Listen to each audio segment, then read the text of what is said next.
오늘 우리에게 주시는 하나님의 말씀은 베드로전서 4장 12절에서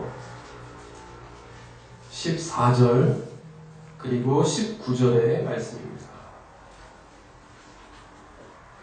베드로전서 4장 12절에서 14절까지의 말씀 그리고 19절의 말씀입니다.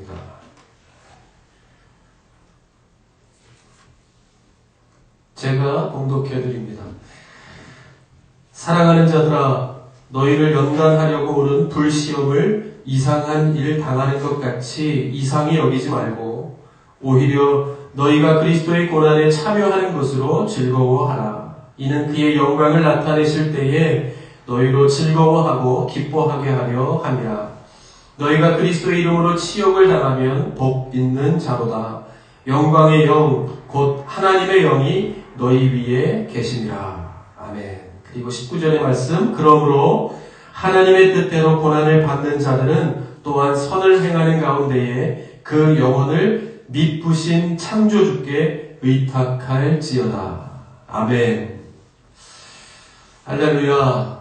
오늘도 이 주시는 말씀을 통해서 우리가 어디에 있든지 오늘도 한 마음으로 우리가 섬기는 그 하나님께 우리의 삶의 초점을 맞추고 예배하는 모든 우리 성도들의 그 예배의 자리 가운데 하나님께서 함께하여 주시고 또 위로와 격려의 말씀의 은혜로 함께하여 주실 줄 믿습니다. 성경은 우리 인생을 흔히 나그네 길에 비유합니다. 나그네란 고향을 떠난 사람, 고향을 떠나 떠도는 사람을 말하지요. 학교 다닐 때 배웠던 박목월 시인의 나그네라는 시에도 보면 기억하실지 모르겠지만 구름에 달 가듯이 가는 나그네 이렇게 반복하여 표현하는 것처럼 그야말로 이 처량하고 또 정처 없는 그것이 바로 나그네입니다. 우리 인생이 그와 같다는 것이죠. 어디로 가야 할지 또 무엇을 해야 할지 모르는 우리가 사는 세상이 바로 이렇게 처량하고 정처 없는 나그네의 길과 같다 하는 것인데 그래서 그만큼 불안한 요소들이 많지요. 그래서 무엇이 더 내게 안정적인 삶을 가져다 줄 수 있을까 하는 것에 사람들의 관심이 모아지게 되고 그러다 보면 이것이 좋다 하면 이리로 쏠리고 저것이 좋다 하면 이 저리로 쏠리게 되는 그런데 그것이 이제 좋은 쪽으로 이렇게 쏠리게 되면 모르겠는데 안 좋은 것에 휩쓸리게 되면 문제가 발생하게 되는 것입니다.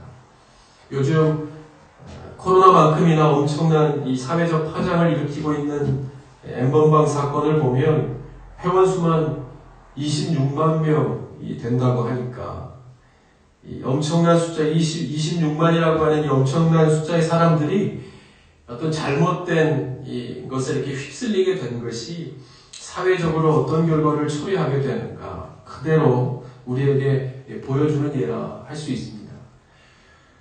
사회적으로도 그렇고 교회도 마찬가지죠. 교회 안에 있는 성도들이 또 교회가 어떠한 또 잘못된 방향으로 이렇게 휩쓸리게 되면 그 온전한 이렇게 모이고자 했던 교회가 잘못되어지는 것을 우리는 많이 보게 됩니다. 이 팬데믹이라고 하는 단어를 여러분도 들어보셨겠지만 또 이 인포데믹이라고 해서 잘못된 정보로 인해서 또 다른 이 잘못된 결과를 초래하고 사회적으로 좋은 영향을 주지 못하는 경우를 우리는 이번 코로나19를 통해서 계속 보게 됩니다. 이럴 때 우리에게 무엇보다 필요한 것이 흔들림이 없어야 한다는 것입니다.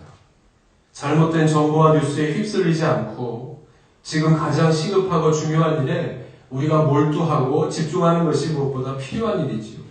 교회도 또 성도들도 마찬가지입니다. 문제의 제공자가 되면 안 될 것입니다. 이 문제의 중심에 서서 흔들림이 없도록 교회가 이 사회의 무게 중심을 잘 잡는 역할을 해 주어야 합니다. 문제는 이후에 사실 우리가 문제지요.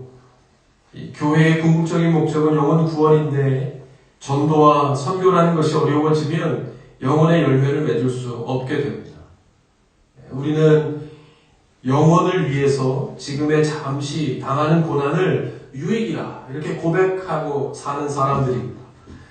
지금의 우리가 지향하는 바가 결코 이기나 고집으로 나타나지 않고 잠시의 고난을 잘 참고 함께 기도하면서 잘 견디어내고 결국에는 더 큰 전도의 열매, 영혼의 열매를 향하여 나아가는 그런 모습을 우리가 보여주어야 할 것입니다. 다윗은 시편 16편 8절에서 이렇게 고백합니다. 내가 여호와를 항상 내 앞에 모시며 그가 나의 오른쪽에 계심으로 내가 흔들리지 아니하리로다. 아멘. 내가 흔들리거나 요동하지 않는 은혜, 그것이 우리가 바라고 구하는 것인데 이 세상이 때로는 만족을 주고 평안을 주기도 하지만 그것은 잠시이고 우리를 흔들리게 하고 요동케 하는 일들이 더 많지요. 그 모든 것들이 다 세상으로부터 오는 일들입니다. 그러므로 그 안에서 우리가 흔들리지 않을 수 있는 것은 오직 내가 하나님 앞에 머무르기를 힘쓰는 것, 그것만이 우리를 흔들리지 않게 하는 힘이라.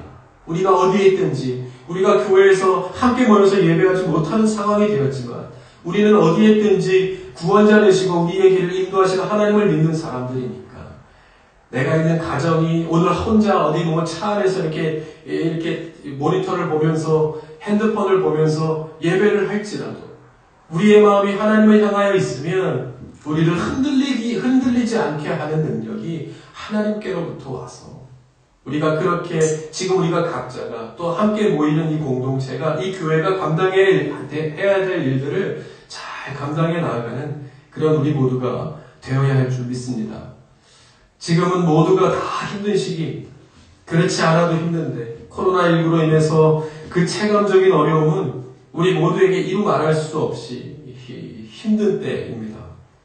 이때에 오늘 말씀이 우리에게 주시는 이 말씀이 모든 길이 다 막히고 통제되어 가는 이때에 하나님께서 우리에게 주시는 이 은혜의 길만큼은 활짝 열리는 은혜가 있기를 바랍니다.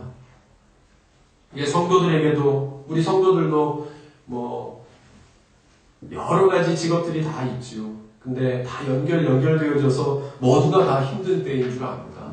특별히 뭐 학원을 하는 우리 성도들이나 또 자영업을 하는 성도들은 그 어려움들이 더할 테인데 이때에 우리가 함께 그 모든 일들을 하나님 앞에 맡기고 예배하는 이 시간 그야말로 말씀하신 것처럼 공중에 나는 그 한 마리의 새도 먹이시고 입히시는 하나님의 그 치밀한 하나님의 손길이 그 은혜의 손길이 모든 성도들에게 임하는 그러한 귀한 시간 다 되시기를 바랍니다.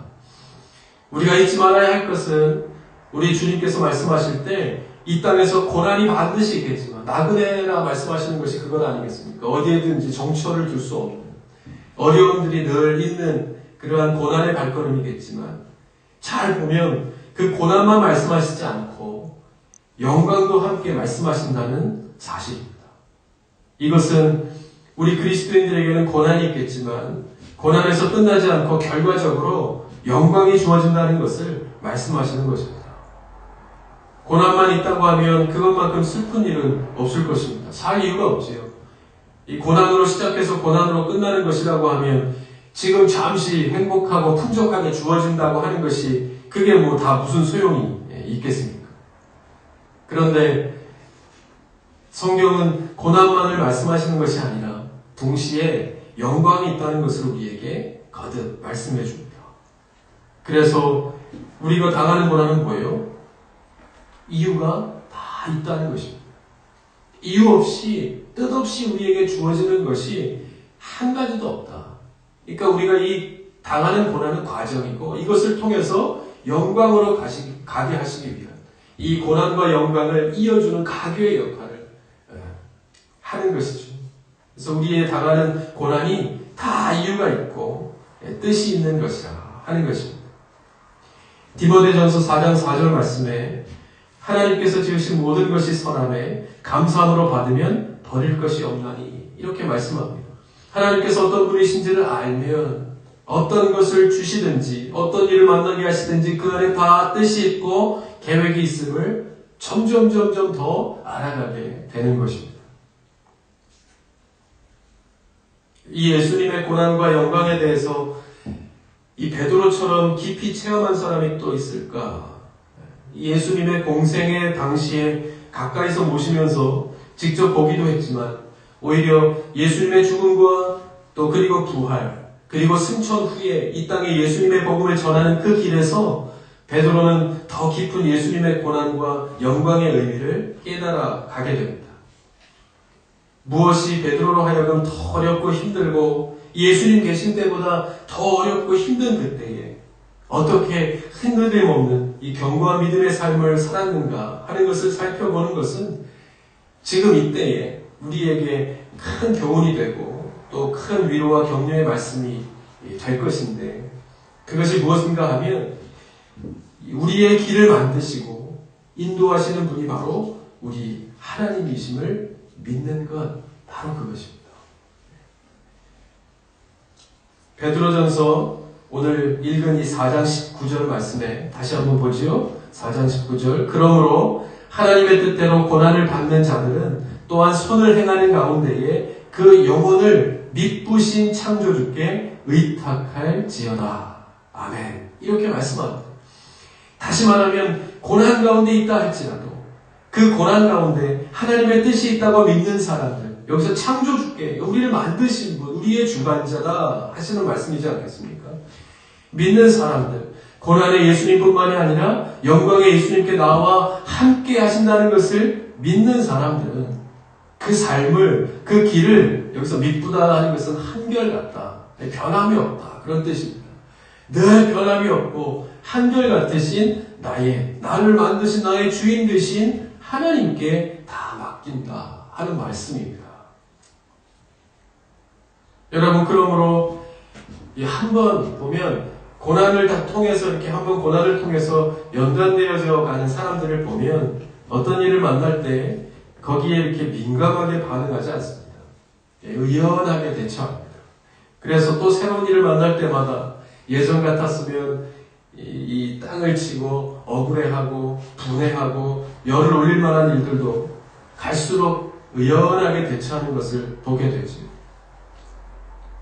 그 일이 내가 어떻게 한다고 되는 것이 아니라 주신 분도 하나님이시고 해결하시는 분도 하나님이시니까 그저 하나님께 맡기는 것이 가장 좋은 것임을 알았기 때문입니다. 욥기 1장 21절에 이르되 내가 모태에서 알몸으로 나와 싸운즉 또한 알몸이 그리로 돌아가올지라 주신 이도 여호와시오 거두신 이도 여호와시오니 여호와의 이름이 찬송을 받으실지니이다 하고 아멘. 이 말씀을 보면 우리의 찬송이 우리로 하여금 이렇게 찬송케 하는 것이 우리의 채워지는 것과 비워지는 것에 있지 않다는 것입니다. 오직 우리가 하나님의 뜻 가운데 있음을 믿는 믿음을 통하여 우리는 그것을 통하여 찬송한다 하는 것이죠.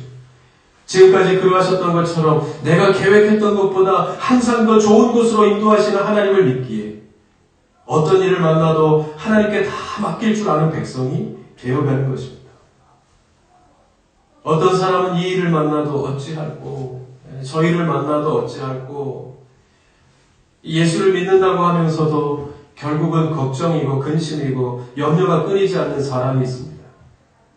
제가 보니까 하나님을 믿는다고 하면서도 믿지 않고 결국 자기 계획과 자기 머리로 결정하여 가는 사람은 반드시 다툼이 있고 분열이 있습니다.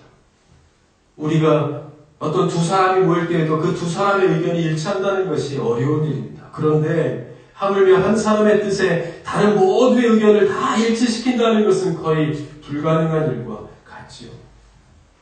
그러므로 우리는 하나님께 의탁하고 하나님의 뜻을 분별해야 합니다. 이것이 가장 중요한 겁니다. 우리가 어떠한 문제를 만나 그것을 해결해 나갈 때 결국 사람을 모으고 뜻을 모으고 숫자로 무기로 하나님께서 말씀을 통해서 볼 때 우리의 승리는 숫자를 모으는 것과 또 어떤 좋은 무기에 있었다고 있는 것이 아니라는 것을 우리는 알게 됩니다.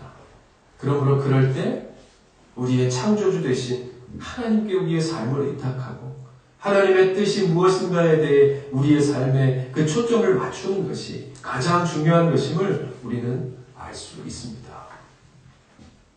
그래서 고린도후서 7장 10절에 이렇게 말씀하죠. 하나님의 뜻대로 하는 근심은 후회할 것이 없는 구원에 이르게 하는 회개를 이룬다. 이렇게 말씀합니다. 우리가 근심이 없을 수 없지만 그래도 그 가운데서 하나님의 뜻대로 하는 근심이라고 하면 하나님께서 주시는 것이라고 하면 그것을 통해서 어떻게 해요?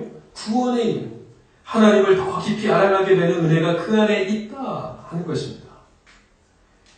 우리가 우리의 길을 만드시고 인도하시는 분이 바로 우리 하나님이심을 믿는가? 내가 잘 의탁하고 있는가에 대한 증거는 그럼 무엇이겠습니까? 그것은 우리의 기도를 보면 알 수 있습니다. 기도가 점점 달라지는 겁니다. 전에는 어려운 일을 만날 때 왜 내게 이런 일을 주시는가? 혹시 나에게만 이런 일이 있는 것은 아닐까? 그렇게 노심초사하고 걱정했지만 그렇게 기도했지만 우리가 하나님께 대한 의탁의 마음이 더 간절해지면서 왜? 라는 이 기도가 무엇을 내게 말씀하시고자 이것을 통해서 과연 하나님이 무엇을 말씀하시고자 하는가 하는 기도로 바뀌게 되는 것입니다. 누군가 말하기를 고난은 이 신자의 힘을 빼시기 위한 하나님의 작업이라 그렇게 말합니다. 그리스도인에게 있어서 우리의 이 세상적인 힘이 빠져야 그래야 비로소 하나님을 바라보는 눈이 열리게 되는 것이라 하는 것이죠. 모든 운동도 다 마찬가지입니다. 기본기가 다 중요하다고 하는데 그것이 바로 힘 빼는 과정입니다. 더 잘하려고 이렇게 들어가 있는 힘을 빼야 그래야 자세가 잡히고 또 실력이 늘고 적용하고 응용하게 되는 단계까지 이렇게 나아가게 되는 것입니다. 고난은 이러한 하나님께 대한 우리의 힘을 다 빼는 과정입니다. 그래서 온전히 하나님께 우리의 삶을, 우리의 문제를 의탁할 수 있게 하시는 은혜의 과정임을 우리는 잊지 말아야 합니다. 이 과정에서 우리의 변함없는 명제는 하나님은 우리를 끝까지 그리고 한결같이 사랑하시고 우리의 가는 길을 책임지시는 분이시다. 믿부신 창조주 되신 그분이 바로 우리의 하나님이심을 잊지 않는 것입니다.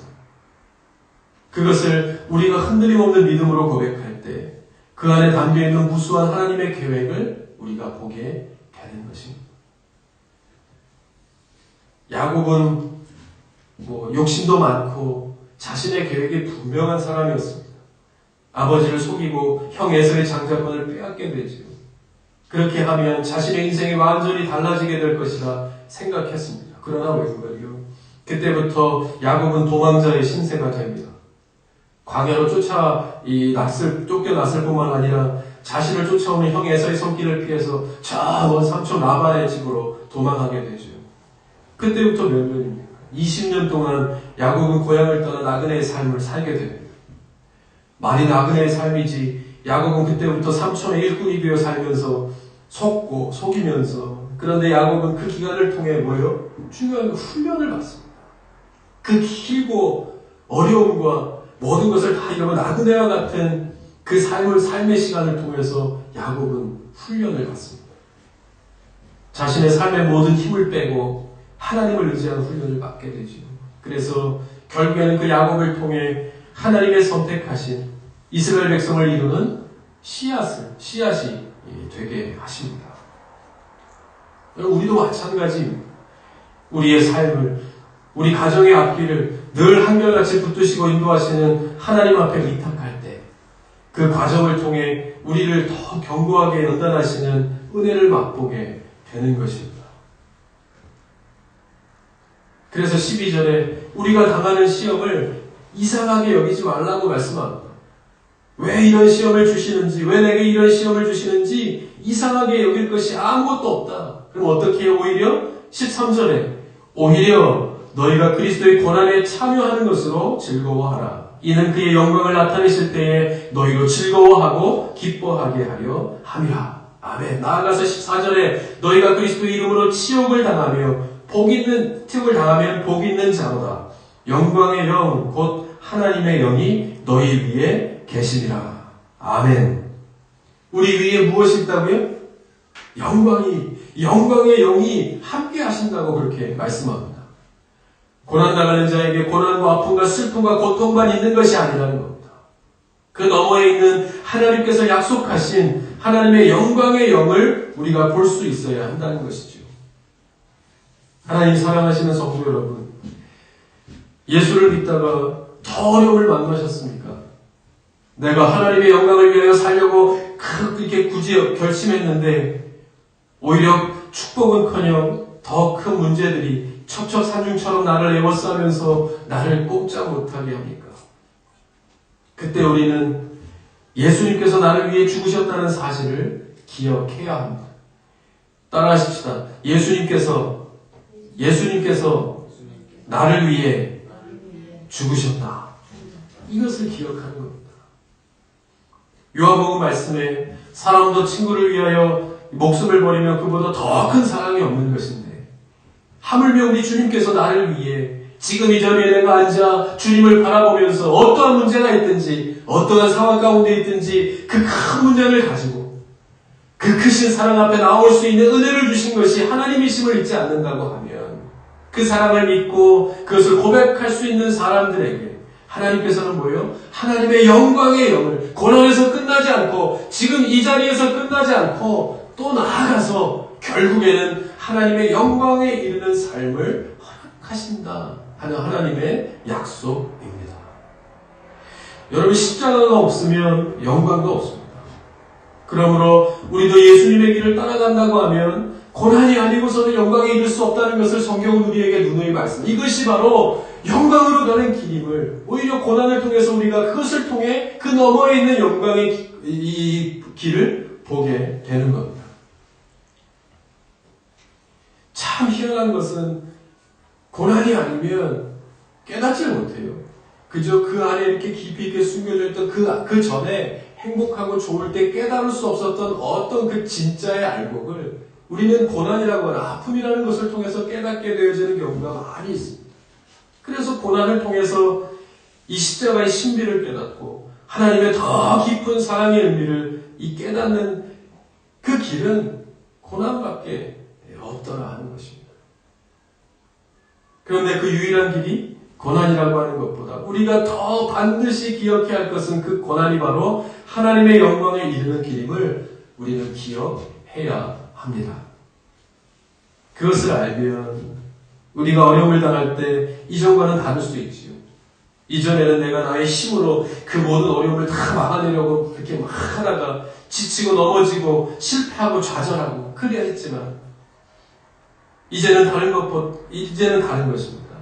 내 몸에 힘을 다 빼고 내가 사는 것이 아니라 내 안에 계신 예수 그리스도의 고난의 크기를 알기에 그와는 비교할 수 없는 내가 당하는 것이 하나님의 사랑을 안다고 하면 나를 이 자리에 있게 하신 나를 살리기 위해서 당하신 그리스도의 고난이 얼마나 큰 것인지를 알게 되면 거기에 비하면 내가 주님 앞에 설 때 내가 당하는 고난이 이것밖에 안 된다라고 하는 것을 절실하게 깨닫게 고백할 수밖에 없게 되는 것입니다. 그러면 어떻게 해요? 이겨내는 것이죠.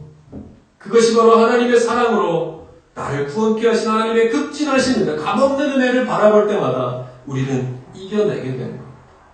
그럴 때 그 사람이 바로 복 있는 사람이라 성경은 말씀해주고 있는 것입니다. 왜요? 고난을 통해서 하나님께 대한 크신 사랑을 점점 더 깨달아 하는 은혜가 있었기 때문입니다. 그 사람이 복 있는 사람이라 하는 겁니다.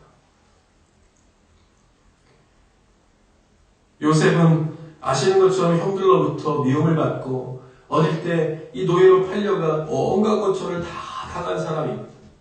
애굽의 군대장관 보디발의 집에 팔려가서 종살이를 하고 억울한 누명을 쓰고 옥에도 갇히게 됩니다. 이런 요셉의 삶은 복 있는 삶이겠습니까? 아니면 복 없는 삶이겠습니까? 누가 보아도 기구한 삶이 버림받은 삶, 저주받은 삶이라 할 수 있죠. 또 한 사람, 다윗이라고 하는 사람은 우리아를 죽인 일로 이 나단의 책망을 받고 하나님께서 징계하시는데요. 사무엘하에 보면 이 말씀이 나옵니다. 그것은 우리아의 아내가 다윗에게 그 징벌로 이 우리아의 아내로부터 낳은 아들을 하나님께서 태어나시겠다 하는 벌을 받습니다. 그래서 그 이야기를 듣고 다윗이 기도하지요. 골방에 들어가 시금을 전폐하고 하나님 앞에 메어 달립니다. 안 됩니다. 하나님 앞에 기도합니다. 그런데 이래 만에 하나님께서 그 기도를 들어주시지 않고 데려가십니다. 기도하는 동안에 주위에 이 다윗을 모시는 사람들이 다윗을 일으켜 세우고 먹이려고 하고 그렇게 하려고 하지만 듣지 않습니다. 그렇게 기도했는데 하나님께서 귀한 아들을 그냥 데려가십니다. 여러분 이렇게 보면 다윗은 복 있는 사람입니까? 복 없는 사람입니까? 기도로 들어주시지 않고 귀한 아들까지 잃어버렸으니 여러분 보면 성경은 이러한 사람들의 이야기들로 가득 차 있습니다. 그러나 성경은 요셉도 다윗도 그 어떤 사람도 복 없는 사람이라 기구한 사람이라 불쌍한 사람이라 그렇게 말씀하지 않습니다. 그것은 하나님의 관점은 다른 곳에 있다는 것을 우리에게 알려줍니다. 요셉의 고난의 어려움의 그 처지에 하나님의 관점은 거기에 있지 않다는 것을 우리에게 말씀하죠. 우리의 삶에 대한 하나님의 관점이 다윗의 고난에 어떠한 슬픔이 있는가 그 연약하고 부족함에 있지 않다는 것을 우리에게 거듭 말씀해주고 있는 겁니다. 그렇다면 어디에?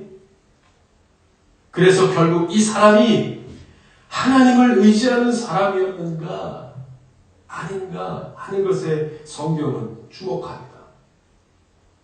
어디에 있든지 무엇을 하든지 세상과 동행하는 사람이었는가 아니면 하나님과 동행하는 사람이었는가 하나님의 관심은 하나님의 관점은 거기에 있다는 것을 알 수 있습니다. 성경은 요셉에 대해 오히려 형통한 삶이었다 그렇게 말씀합니다. 창세기 39장 2절에 그가 형통한 자가 되어 3절에도 또 여호와께서 그의 범사에 형통하게 하심을 보았더라 이렇게 말합니다. 요셉이 모든 고난의 걸음을 다 마치고 난 다음에 결과가 아닙니다. 고에 갇혔을 때에도 종살이를 할 때에도 종으로 팔려갔을 때에도 성경은 동일하게 요셉에 대하여 형통한 길을 가고 있다고 그렇게 말합니다. 보세요. 요셉이 총리가 되기까지 30년 동안 그렇게 살았는데 성경은 그가 어느 때에든지 변함없이 형통한 사람이었다라고 말씀합니다. 이유는요? 하나님이 함께 하셨습니다. 하나님께서 요셉과 어디든지 함께 하셨으므로 요셉의 처지와 형편에 상관없이 그가 형통한 사람이었음을 성경은 증명해주고 있습니다. 여러분 바라기는 우리 모든 성도들 오늘 하나님 앞에 나와서 예배하는 모든 가정과 우리 모두가 다 이렇게 어디를 가든지 무슨 일을 당하든지 하나님이 우리와 함께 하셨으므로 형통했다는 은혜가 오늘 모두에게 함께 임하는 이 예배 시간 다 되시기를 바랍니다. 다윗도 마찬가지입니다. 그는 하나님이 어떠한 분이심을 너무도 잘 아는 사람이었습니다. 우리의 생사화복의 주관자는 하나님이시니까 여러분 우리가 아무리 잘났다 하더라도 우리가 어떻게 할 수 없는 보이지 않는 바이러스만 만난다 할지라도 우리가 할 수 있는 일은 그렇게 많지 않습니다.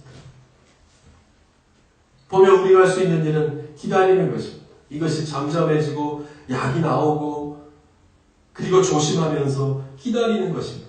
다윗도 마찬가지입니다. 하나님께서 마음 먹으시면 다윗도 알았던 거죠. 하나님께서 마음 먹으시면 자신이 할 수 있는 것이 그리 많지 않다는 것을 잘 알고 있었다는 겁니다. 그래서 하나님 앞에 기도하고 그 기도에 응답해 주심도 또 응답해 주시지 않음도 다 하나님께 달려있다는 것을 다윗은 알았습니다. 그래서 결국 다윗의 가장 안정적인 삶은 하나님과 함께하는 것에 있다는 것을 기도의 응답도 응답되어지지 않음도 모든 것을 다 하나님 앞에 맡길 줄 아는 사람 이 사람이 복된 사람이다 하는 것을 성경은 우리에게 말해주고 있습니다. 말씀을 정리하죠. 저는 사진을 잘 이렇게 찍는 것을 좋아합니다. 사진을 한 장 찍을 때 필름 카메라가 아니니까 요즘에는 다 이렇게 디지털이니까 찍는 즉시 이렇게 확인할 수 있죠. 잘 찍었으면 보관하고 또 잘 못 찍었으면 바로 삭제하고 그렇게 하는데 잘 찍었다 생각했는데 집에 와서 이렇게 보면 큰 화면으로 보면 잘 못 찍은 것이 있습니다.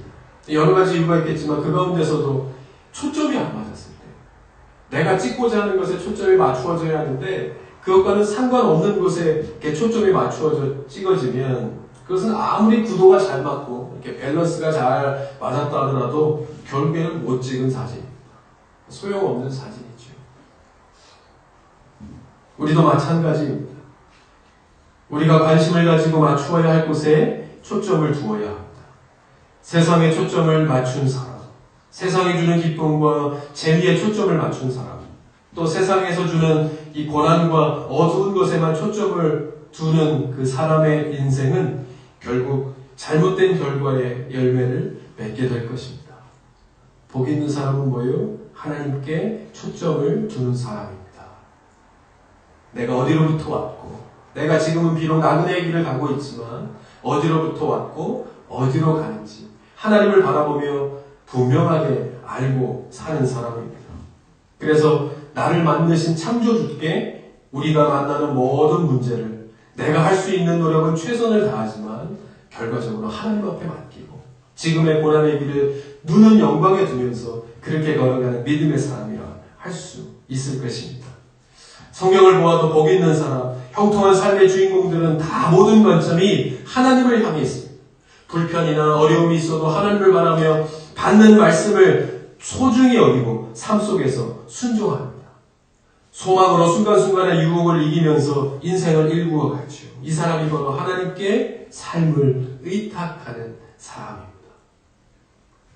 오늘 우리가 당한다, 또 만났다 하는 모든 일들이 살펴보면 하나님께서 우리에게 영광의 영을 주시기 위한 가정인지도 모릅니다. 이 상황 속에서 우리가 구할 것은 솔로몬과 같이, 다윗과 같이 지혜를 구하고 믿음을 구하면서 하나님께 우리의 삶의 초점을 더 정확하게 맞추는 것입니다. 그러면 이때에 그런 교회와 하나님의 성도들을 통해서 분명 이어져가는 이 하나님의 역사 속에 귀한 하나님의 도구로 사용되게 해 주실 줄 믿습니다. 우리 그 마음으로 우리 오늘 이 시간 함께 찬송하며 기도했으면 좋겠습니다. 여러분 어떠십니까? 요즘 우리가 함께 나와서 예배하지 못하니까 우리의 삶이 하나님 앞에 나아가는 시간, 또 기도하는 것, 말씀을 보는 것 어떠신지, 이때 어디에 있든지 우리가 하나님을 바라보는 그 시간이 하나님께서 나를 만지시는 예배의 시간인 것을 잊지 않고 우리의 삶의 초점을 하나님께 두십시다. 그리고 나의 창조주 되신 하나님께 우리가 만난 모든 문제를 의탁할 때 사실 우리의 당했던 모든 고난보다 더 큰 고난을 통해서 우리의 살리신 것처럼 그 하나님의 사랑과 은혜가 지금도 변함없이 나를 향하신 하나님께서 우리 가정을 향하신 하나님의 마음인 것을 잊지 않고 우리가 하나님 앞에 구할 때 그야말로 하나님의 영광을 맛보는 삶으로 우리를 인도하여 주실 줄 믿습니다. 그 마음으로 우리가 주만을 바라보면서 우리의 마음에 있는 모든 기도의 제목을 하나님 앞에 맡기면서 같이 한번 찬송하고 함께 기도하십시다.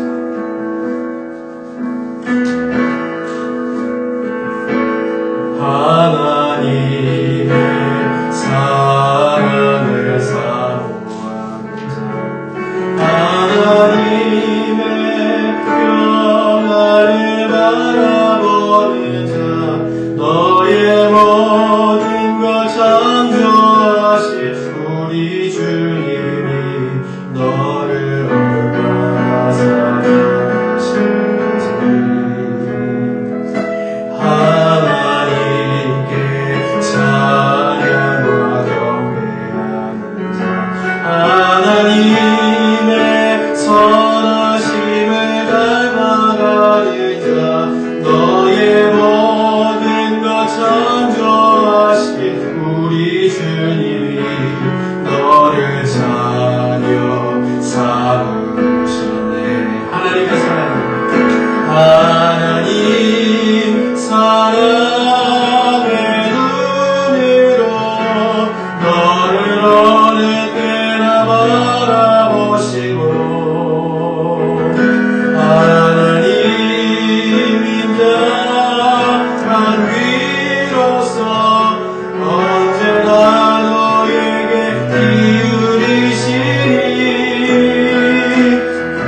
평안을 바라보는 자,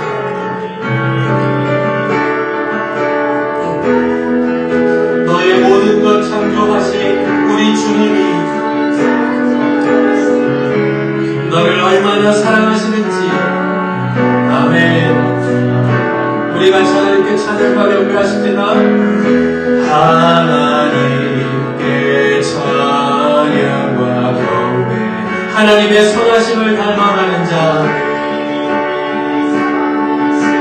닮아가는 자, 너의 모든 것 창조하신 우리 주님이 자녀 삼으셨네. 하나님 사랑의 눈으로, 하나님 사랑의 눈으로 너를 어느 때나 바라보시고, 하나님 인자한 귀로서, 하나님 인자한 귀로서 언제나 너에게 기울이시니 어두움에 밝은 빛을 비춰주시고 너의 작은 신음에도 응답하시니 너는 어느 곳에 있는지 주를 향하고 주만 바라며 우리 함께 마음을 모아 함께 찬양하며 나가십시다. 하나님 사랑의 눈으로, 하나님 사랑의 눈으로 너를 어느 때나 바라보시고, 하나님 인자한 귀로서, 하나님 인자한 귀로서 언제나 너에게 기울이시니 어두움에 밝은 빛을 비춰주시고 너의 작은 신음에도 응답하.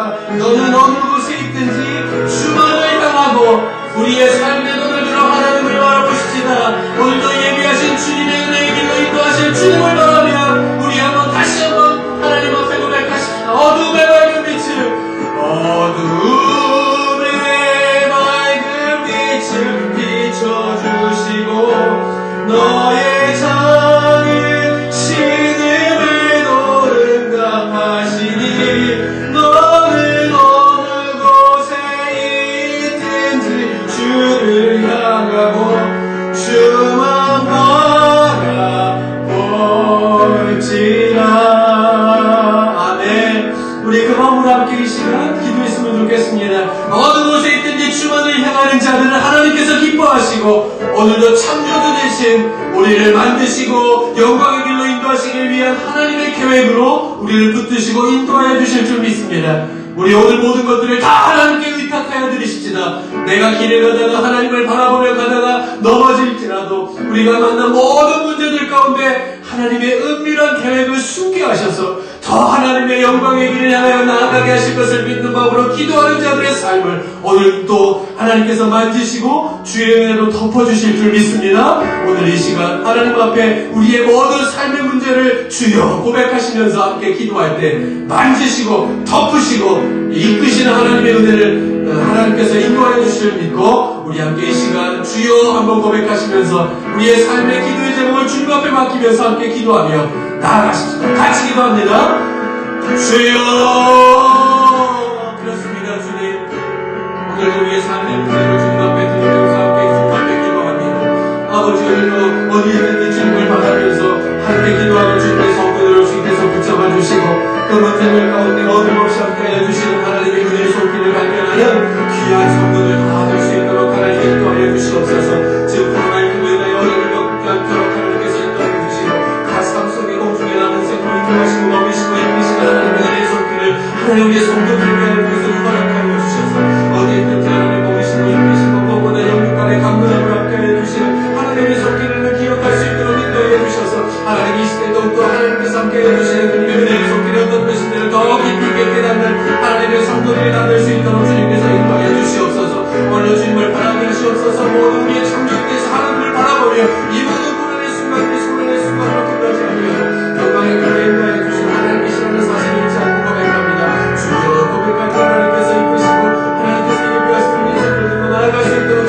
인도하여 주셔서 아버지 나라의 주님의 성도를 받을 수 있도록 하나님 인도하여 주시옵소서. 우리 이 시간 다시 한번 기도할 때에 코로나19 이 모든 일들이 조속히 하나님께서 함께하여 주시고 어려움을 당하는 사람들, 또 봉사하는 모든 사람들, 또 치유의 과정 가운데 있는 모든 사람들 가운데 하나님께서 함께하여 주셔서 이 모든 일들이 조속히 해결되어질 수 있도록, 그래서 함께 나와 함께 예배하는 날이 임할 수 있도록 우리 함께 기도하십시다. 또 세계 어느 나라에 있는지 이 일로 인하여 어려움을 겪는 모든 나라들 가운데 하나님 기도하는 백성들을 통해서 하나님의 방법대로 또 하나님을 두려워할 줄 아는 백성들을 통해서 이 모든 일들이 해결되어질 수 있도록, 퇴치되어질 수 있도록 하나님 인도하여 주시옵소서. 함께 기도하시면서 특별히 우리 예람들 성도들, 또 우리 교회를 돕는 모든 성도들 어디에 있든지 함께 이 영상을 보면서 함께 예배할 때 그 마음속에 또 삶 속에 모든 연약함들이 강건해지는 역사가 있는 그러한 이 시간 될 수 있도록 우리 함께 다시 한번 우리의 기도의 작업을 하나님 앞에 드리면서 모든 성도들 가운데 하나님의 은혜가 임하시길 바랍니다. 우리 함께 한 번 더 기도하며 나아가십시다. 같이 기도합니다. 하나님 그렇습니다.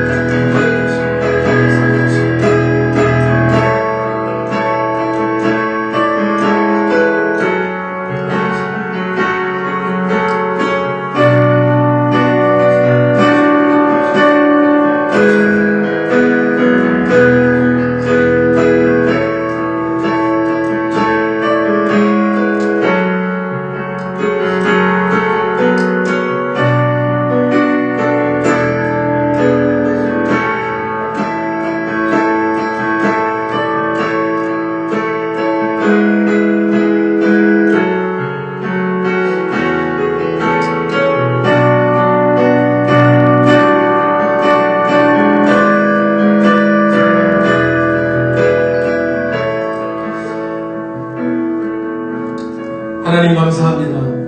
일주일 동안도 우리가 어디에 있든지 우리의 눈에는 보이지 아니할지라도 우리를 늘 눈동자와 같이 살펴주신 하나님의 은혜로 우리가 살게 하시고 또 하나님의 은혜 가운데 거함을 잊지 않고 그렇게 살아가는 백성 되게 하시니 참 감사합니다. 이러한 일들만 만나도 우리가 할 수 있는 일들은 아무것도 없는데 이러할 때 우리가 포기하고 좌절하고 낭망하는 것이 아니라 우리의 고난을 통해서 하나님의 영광을 주시기 위한 길로 인도하시는 것처럼 우리가 하나님을 바랄 때 그 가운데도 분명히 하나님께서 이 나라와 이 민족을 향하여 숨겨놓으신 비밀한 은혜가 하나님의 계획이 있다는 사실을 우리 하나님의 교회가 보게 하시옵소서. 하나님의 성도들이 기도하는 성도들이 일어나서 그 비전을 하나님의 계획들을 이 세상 가운데 알려줄 수 있는 또 하나의 믿음의 복음의 기회로 삼을 수 있는 그렇게 나아갈 수 있는 믿음의 성도, 믿음의 교회들이 다 되게 하여 주셔서 우리가 중심에 섭니다. 흔들림이 있는 시대, 그리고 이리 휩쓸리고 저리 휩쓸려갈 때 영원히 변치 않는 불변하는 하나님의 위대의 말씀을 선포하면서 그렇게 영혼을 구원해 나아가는 주님 오시는 나를 대비해 나아가는, 준비해 나아가는 하나님의 교회, 하나님의 성도들이 되게 하여 주시옵소서. 육적으로 건강해질 뿐만이 아니라 우리 영적인 건강이 얼마나 중요한지 다시 한번 기억하면서 영으로 구원받는 것이 우리의 생명의 구원도 이렇게 중요한데 우리 영적으로 구원받는 것이 얼마나 중요한 것인지 우리 믿는 사람들이 다시 한번 깨닫고 세상에 외칠 수 있는 그러한 오히려 위기가 복음의 기회가 될 수 있도록 하나님 그렇게 지혜를 주시고 명철을 주셔서 그렇게 협력하고 협조하고 하나가 되어져서 하나님 이 시대에 복음의 어려운 이 시대에 하나님의 복음이 다시 한번 생명력 있게 세워지는 그러한 은혜의 기회가 될 수 있도록 주님 인도하여 주시옵소서. 우리는 무엇을 해야 할지 어떻게 해야 할지 알지 못합니다. 하지만 이때에 하나님께서 모든 것을 다 맡기라 말씀하여 주십니다. 우리의 가정의 일도 자녀의 일도 무엇을 해야 할지 정말로 한숨이 나오는 이때에 이 모든 일들을 다시 한번 하나님께 의탁하는 믿음의 사람들이 다 되게 하여 주셔서 이 일들을 통해서 오히려 하나님의 귀한 일들의 귀하게 쓰임받는 하나님의 사람들이 되었던 것처럼 우리에게도 그러한 역사 가운데 쓰임받는 은혜가 있게 하여 주시옵소서. 각 가정을 붙들어 주시고 또 무엇보다도 이 일대에 우리가 사회적 거리두기로 인해서 어려움을 당하는 또 직장의 사람들, 직업의 사람들, 우리 성도들을 주께서 기억하여 주셔서 이때에 오히려 공중에 나는 한마디의 새도 놓치지 아니하시고 먹이시고 입히시는 하나님의 은혜, 그 광야 가운데서도 나그네의 삶 가운데서도 먹이시고 입히셔서 결국에 하나님의 땅까지 이르게 하셨던 하나님의 은혜를 더욱더 깊이 있고 직접적으로 체험하는 은혜가 있게 하여 주시옵소서. 그렇게 이때 오히려 하나님을 더 의지하고 의탁하는 믿음의 사람들로 성장할 수 있도록 인도하여 주셔서 우리가 다시 한번 모였을 때에 그간에 일상적으로 주어졌던 하나님의 은혜가 일상적인 것이 아니라 특별한 은혜였음을 깨닫고 하나님 앞에 더욱더 귀하게 쓰임받는 하나님의 교회로 성장하는 은혜가 있게 하여 주시옵소서. 하나님 다시 한번 바라옵기는 우리의 자녀들 교회학교 우리 다음 세대들을 주님께서 기억하여 주셔서 하나님의 말씀의 은혜로 붙들어 주시고 어디에 있든지 늘 하나님의 꼴을 먹고 자라나는 자녀들이 될 수 있도록 인도하여 주셔서 들려오는 소식들이 늘 좋은 소식들이 되게 하시고 가정이 이때 화목하고 그래서 그 화목함을 인하여 어디에 있든지 하나님의 교회가 더욱더 온전함으로 세워져가는 역사가 있게 하여 주시옵소서. 이 시간 함께 눈을 감고 하나님 앞에 기도하는 어디에 있든지 하나님의 교회를 위하여 또 기도하는 모든 성도들의 마음 가운데 하나님의 평강과 위로와 은혜가 충만하게 임하는 은혜가 있게 하여 주셔서 이렇게 위기를 잘 극복하고 하나님의 교회로 우뚝 세워지는 은혜가 다 있게 하여 주시옵소서. 이제는 우리 주 예수 그리스도의 은혜와 아버지 하나님의 극진하신 사랑하심과 성령님의 감화감동 역사 충만하심이 오늘도 있는 자리에서 하나님을 예배합니다. 그것이 어디든지 성령의 만지심과 충만하심이 임하게 하여 주셔서 예배자로 서게 하여 주시옵소서. 이때 우리의 모든 것의 주인이 하나님이심을 인정하게 하시고 의탁하며 맡기며 그렇게 나아가는 믿음의 사람들의 발걸음이 고난에서 끝나지 않고 우리 위에 늘 함께 하시는 하나님의 영광의 영으로 인하여 승리하는 삶이 되게 하여 주시옵소서. 오늘도 기도하고 찬송하고 하나님의 말씀을 붙듭니다. 그 모든 오늘도 함께 하나님의 은혜를 구하며 기도하는 각 가정과 삶과 자녀와 일터 가운데 하나님의 은혜가 충만히 임하는 역사가 있게 하여 주옵소서. 소원하는 주의 성도들 위해 오늘도 예배하는 모든 각 가정과 자녀들과 삶 위에 이제로부터 영원까지 함께 하시옵기를 간절히 축원하옵나이다. 아멘.